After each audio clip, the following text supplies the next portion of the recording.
the Locked On Podcast Network, your team every day. You are Locked On Buckeyes, your daily podcast on the Ohio State Buckeyes. Part of the Locked On Podcast Network, your team every day.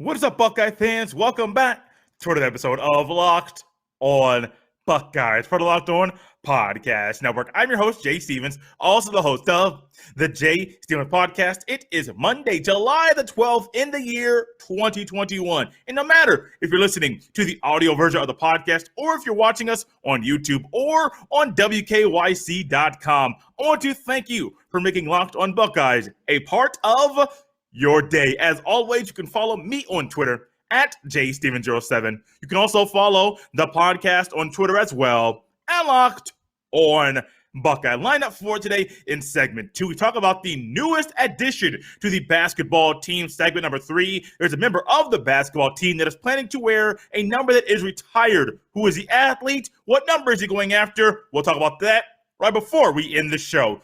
But before we get to all that, there was a boom over the weekend as four-star offensive tackle George Fitzpatrick becomes the latest member of the Ohio State 2022 recruiting class. I am a person during football season, those of you that were here last football season, you remember Jay talking about the linemen, the trenches, the battle in the trenches, and that is the place where you win and lose football games. What did we remember from the Clemson football game? You can talk about all about Justin Fields, all about Chris Olave, all about Garrett Wilson, all about those plays that they had, all about Trey Sermon. Ohio State won the battle in the trenches on both the offensive and defensive lines, and Clemson had no answer. What do you remember about the Alabama game? You can say, yes, there was an injury. You can say, yes, there was some COVID complications. You can say, yes, Alabama they had the Heisman Trophy winner. You know what happened? Alabama won the battle in the trenches on both the offensive and defensive lines. So be it. This is the area, the part of the field. It's not sexy. It's not something that's it won't pop off the screen. It's not something that if you're just watching the football and you're watching the ball, you don't focus on or see the battle that's going on inside the trenches. And that battle is what's very important, very vital to the success of a football team, especially one like Ohio State that has aspirations and dreams and plans of winning a natty very, very soon. Four-star offensive tackle George Fitzpatrick from Cherry Creek High School in Greenwood Village, Colorado. He stands at 6'6", 285 pounds. This young man only lost 2 games. 2 games his entire high school career. 2018 freshman year went 12-2. 2019 14-0 championship. Last year shortened season due to the COVID, 9-0, another ring. And the plan is, I'm sure he's looking to replicate that success his team has already had so far during his high school career and leave and go out on a high note and do what not many athletes can do when back-to-back high school state championships at any level. George Fitzpatrick, when you pop on the film, there are some things that pop off the screen. Literally, when I say pop off the screen, pop off the screen. This young man in space, he is amazing. As a person that watches a lot of high school football, I'm expecting I'm not expecting the spacing him to be very, very good in the space, because most high school athletes, even your top tier offensive linemen, they're not that good in space.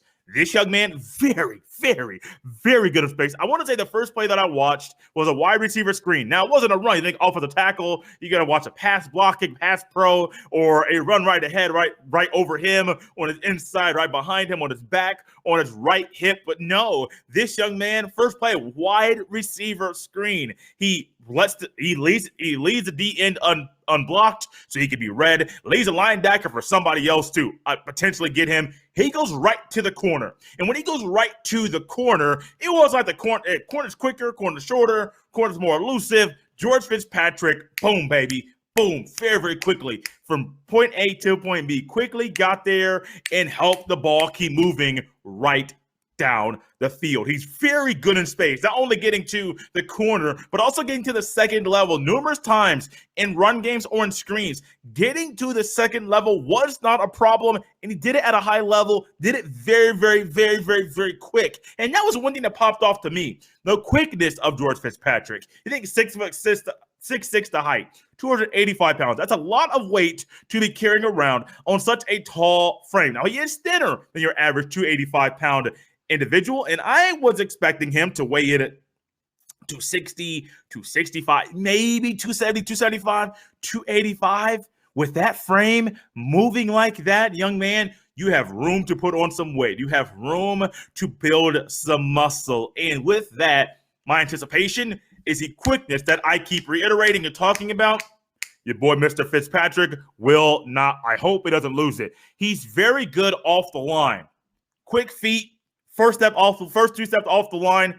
He's reading you, and he already knows in his head where he's going. You don't know where he's going, but he has to read you because your first step and his first step, if there's a little conflict, there has to be a counter to get around that. Mr. Fitzpatrick, y'all, he's quick.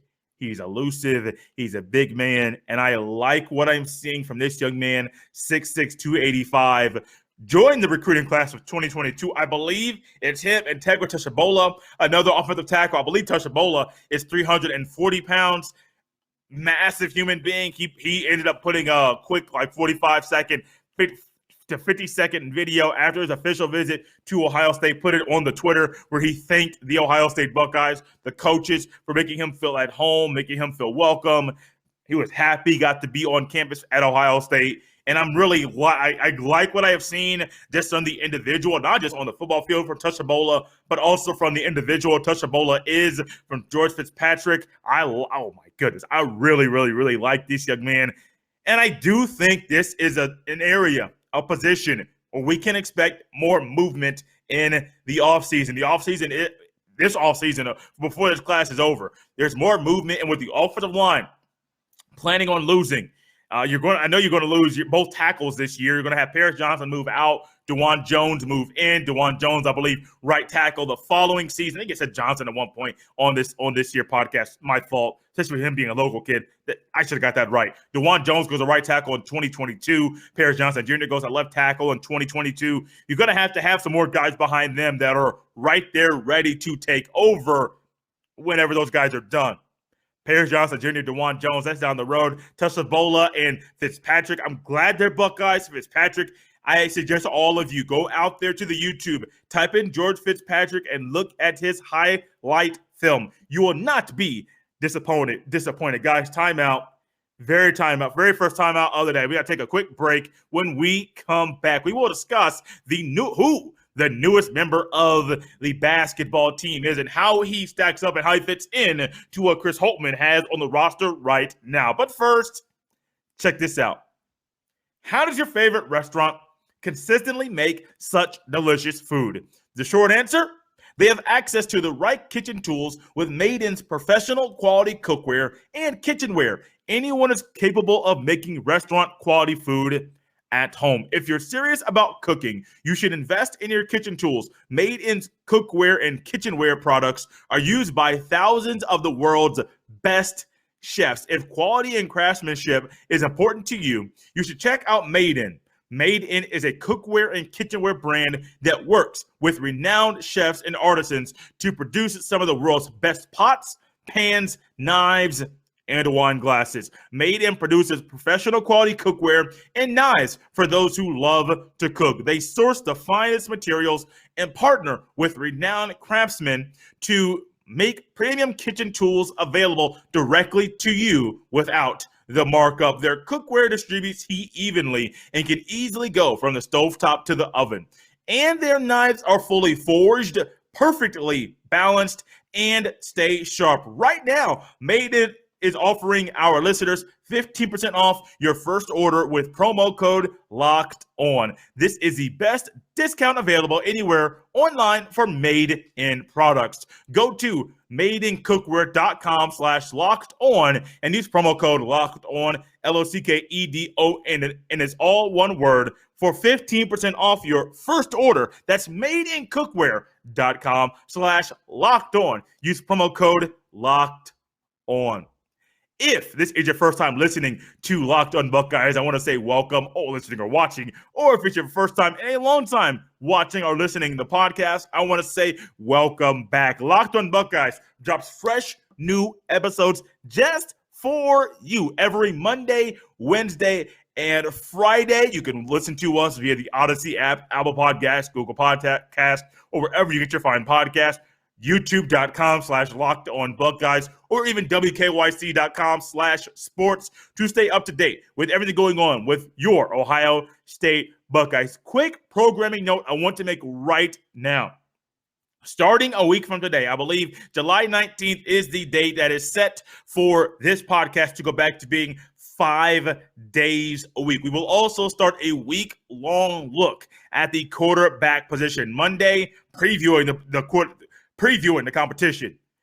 Tuesday, Wednesday, Thursday, going over each player individually, what the pros and cons are for each. And then on Friday, kind of a recap or wrapping up the quarterback competition look right now. So somebody on Twitter reached out to me and asked, Jay's coming through, and Jay, the plan is for that to happen starting next week, Monday through Friday, complete week of quarterback competition talk. I can't talk. I'm excited. The competition has me excited. You know what else has me excited? Mr. Cedric Russell from Louisiana, from the University of ULL. I forget exactly. Forgive me. From ULL. He is the newest basketball transfer for the Ohio State Buckeyes. Louisiana Lafayette, the Raging Cajuns. I can't get anything right today. He's a fifth-year guard. That I got correct. Standing at 6'2", 190 pounds, this young man fills the role that Ohio State needed to fill very, very quickly of somebody that could be in the backcourt, that can be a starter, that can put the ball in the bucket. 16.4 points per game that are being lost by Mr. Dwayne Washington Jr., by him deciding to keep his name in the National Basketball Association draft that'll be coming up very, very quickly, shortly at the end of the month, I do believe. E.J. Liddell had his name in the NBA draft, but he did decide to come back to Ohio State and play the basketball in Columbus for at least, my guess is 1 year, but he could come back for 2 more years. But with the way things are going, with the way I think he'll progress, I think this will be his last year at the Ohio State University. When you think about the guy who's going to take over for Junior, you're thinking about somebody who is a scorer. You're probably expecting somebody that's going to put the ball in the basket at a high clip. Somebody that might be a shooter from downtown. Somebody that might be an individual that might be very prolific with getting to the basket, no matter who he is playing against. When you stack up Washington Jr. and Cedric Russell's stats, they're pretty similar. Some are the same, exactly the same. They both averaged 3.2 rebounds per game last season. Cedric Russell averaged about a minute more, a little over a minute more per game than Junior did. Russell averaged 17.2 points per game, while Junior added 16.4. The assist, Russell 1.2 to Junior's 2.9. Oh, I know we haven't talked about this in a while, or I haven't mentioned it in a while. I do like to refer to Dwayne Washington Jr. as Junior, not Dwayne, not Washington Jr. as Junior. So over the next few weeks, if you're new to the podcast, I know over the summer, there'll be a lot of new people, new listeners coming in. If I say Junior, I'm referring to Dwayne Washington Jr. 3-point percentage, which is one thing I reiterate. I talked about with Junior, but why I don't think going to the NBA was the wisest decision for him right now, maybe after this season, but not right now. Junior shot 37.4% from the three-point line. Mr. Cedric Russell, 40.0%, 40% even from downtown. From long two, so he also had a better average than Junior did as well. Russell, 38.0% from long 2-point range, 36.8% from long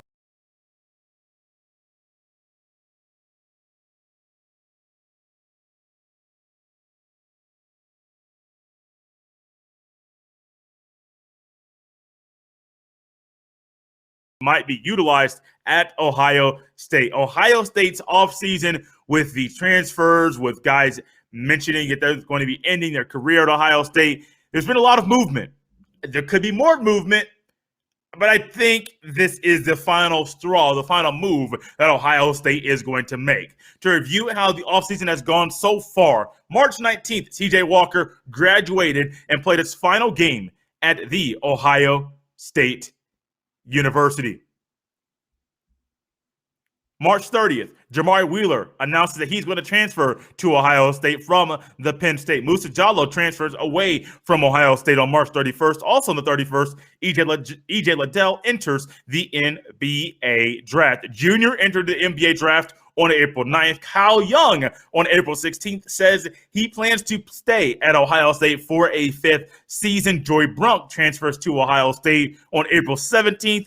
Junior says he will stay in the NBA draft. That was on the 29th of June. On the 3rd of July, Liddell says he'll be back at Ohio State for his junior season. And just a few days after that, less than a week after that, we got the news that Mr. Cedric Russell would be joining the Ohio State Buckeye basketball roster. If I'm projecting a possible starting lineup right now and what the backups might look like, it may go something like this. Jamari Wheeler, starting point guard. Now in the backcourt, in the two-guard spot or shooting guard spot, I am either going to be Cedric Russell or Jimmy Sotos. My guess, probably Russell, where you would have a lot more offseason time to get him acclimated, unlike numerous transfers last year, Seth Towns, Justice Suing, who didn't have the proper time, Justin Arns, who didn't have the proper offseason time to get the team set for exactly what it is that they needed on the basketball team.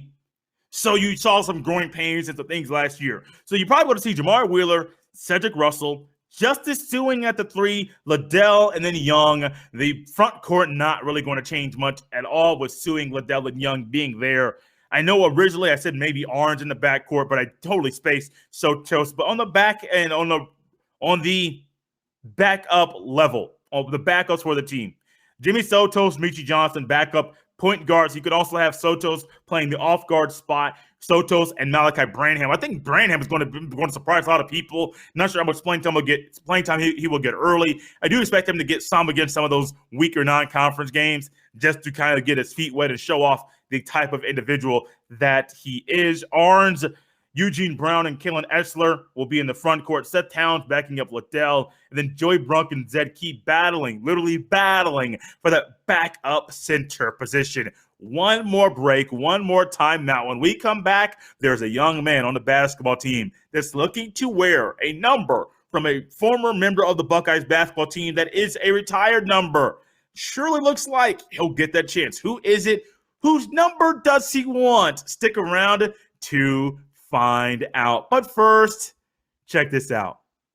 Did you know that Built Bar has so many absolutely amazing, delicious flavors? There is literally something for everyone. When you talk to a Built Bar fan, they're definitely passionate about their favorites. If you don't know the Built Bar flavors, you're definitely missing out. Coconut and cherry barcia and raspberry and mint brownie and double chocolate, salted caramel, even strawberry, even orange, cookies and cream, even German chocolate as well. They're not only tasty, they're also healthy as well. 17 to 18 grams of protein, calories ranging from 130 to 180, only 4 to 5 grams of sugar, and only 4 to 5 grams of net carbs. Go to BuiltBar.com and use that friendly promo code LOCKED15, LOCKED15, and it's all one word to receive 15% off your next order. Once again, go to BuiltBar.com and use that promo code LOCKED15 to receive 15% off at BuiltBar.com. And as we roll on and continue and wrap up today's episode here of Locked On Buckeyes, part of that friendly Locked On Podcast Network, your team every single day. Guys, I mentioned it last week. We're going to continue it this week. The best college football player since the year 2000 poll on the Twitter. If you don't follow me for anything else, follow me for two things. One, just this podcast. And then number two, for this bowl. Because I'm going to be tweeting this out on 10 a.m. Eastern. If you get it around that time, 10 a.m. Eastern, we'll be tweeting out today's poll Monday, Tuesday, Wednesday, Thursday, voting this week, then voting next week. I forget the week after what the voting schedule will be. But there's a lot of good matchups. One of them for Monday into Tuesday, 24 hours to vote for who is the better football player, college football player, Sean Taylor or Ed Reed. Troy Smith, I believe, lost in the very first round, but Justin Fields lived and moved on to play and to be voted on one more day. When it comes to numbers for basketball players, no. For athletes, doesn't matter, football players, there's always a symbolism or something that is significant about the number that they wear. From Michael Jordan wearing 23, to Reggie Miller wearing 31, to Jay Crowder on the Suns, who just literally explained why he wears 99. Numbers are very, very specific and important, even down to the number I tried to get when I was in high school, did not get it. Numbers are special. Numbers are important, and people that are outside of sports may say, "You guys are crazy. You guys are weird. Why is the number important?" Well, if you wear number 21, there's importance for that for many athletes. If you wear 32, there's importance for that. If you wear 93, for many people, there's importance for that. If you wear number 1, only certain people could get that number. You get the chance to wear number 1. There's a reason behind that. Well, Malachi Branham, there's a number that he wore in high school. Also that same number that a former Ohio State Buckeye great wore as well, Mr. Jim Jackson. And it truly looks like Malachi Branham will be able to wear the number 22 at the Ohio State. The official online roster was updated late last week. And, of course, Malachi Branham was the number 22. Some other numbers that we saw from freshmen were Kalen Etzler will wear number 24. Joey Brunk will get number 50. The Jamari Wheeler, who is a transfer first year at Ohio State, will wear number 55. The last guy in my mind that can remember that was of any significance wearing number 55 to me in my life was Mr. Roy Hibbert when he played for the Pacers. 55. Area 55 was an area that, of course, you sold tickets, season tickets to that area. You want to sit in Roy Hibbert's area section. You can even win free tickets to sit in that section. That's why. Now, I'm curious, because since numbers are very important to athletes, I'm curious, Mr. Wheeler, why number 55? Most point guards don't wear. Most guards don't wear the 5-5 on their chest and on their back. I'm curious what the reasoning is. Chris Holtman had previously mentioned that Branham wanted to wear number 22. Of course, you want to continue the tradition that you wore in high school when you won a state championship. You had a lot of success while wearing that number. Chris Holtman said this on the Buckeye show in May in regards to this very thing. The biggest thing for him is he and I both have to write a letter or have him pick up the phone and call Jimmy Jackson because he really wants to wear that number, end quote. I like this little decision. I like this rule. I like the idea that you have to be very proactive. Pick up the phone or write a letter and give reasons why. Not just, I'm going to wear it and not show respect to you, or if that person was no longer with us, not show respect to the family or somebody that is around that person, to at least show their respects. You're showing one, you respect the individual. You respect what they did at Ohio State. You respect that they have their number retired. And you want to show that it means a lot to you to continue the tradition, not just of what you did in high school, but also to continue that tradition of what the individual did on the basketball court at the Ohio State University. I also believe Michael Redd wore that number as well when he played at the Ohio State University. Branham 22. I like it. I expect big things from him, this young man. Not sure what we'll get this year. But in year number 2 for Branham, when he is going to be a starter at Ohio State, if we are projecting down the road, I do think you're going to get Johnson and Branham in the backcourt the following year. Kalen Etzler could be in that backcourt, and it's the starting 3 for them as well. So Johnson, Branham, and Etzler, 3 members of that recruiting class. 2021, of course, Johnson reclassified to go to the 2020 recruiting class, but all 3 of those guys are supposed to be in the same 2021 recruiting class. If Meechie Johnson did not reclassify, that could be a phenomenal backcourt. Johnson, Meechie can score. Branham has that jumper, and Kalen Etzler is that slash off the wing that every team is going to love. Branham, 22, continuing a trend that you started in the high school ranks. I like it. Expect big things from you, young man. Really big things while you wear the 22 at the Ohio State University. Guys, done for the day. Enjoyable, exciting time to be Ohio State. Big Ten Media Days are coming up. We're going to be diving right into the quarterback competition next week, all week, Monday through Friday. Before fall camp, we got to get into this, talk more about it during fall camp as well. I know the two guys that I think are going to be at the top of the totem pole of the food chain to try to be the starting quarterback. Not set in stone just yet. One guy gets a lot of talk, is in a lot of conversations, but I don't know. There's one other guy that's going to give him a run for his money. We'll discuss all of those things next week, guys. Follow me on Twitter at jsteven07. We'll be back Wednesday, be back Friday to enjoy all the Buckeye talk you need to stay up to date with your favorite teams. But before Wednesday, before Friday, before we discuss the quarterback competition, I want to encourage you to go check out the Locked On Today podcast, because that is a spot to get more of the sports news you need in less time with the Locked On Today podcast. Follow the Locked On Today podcast on the Odyssey app or wherever you guys get your fine podcast.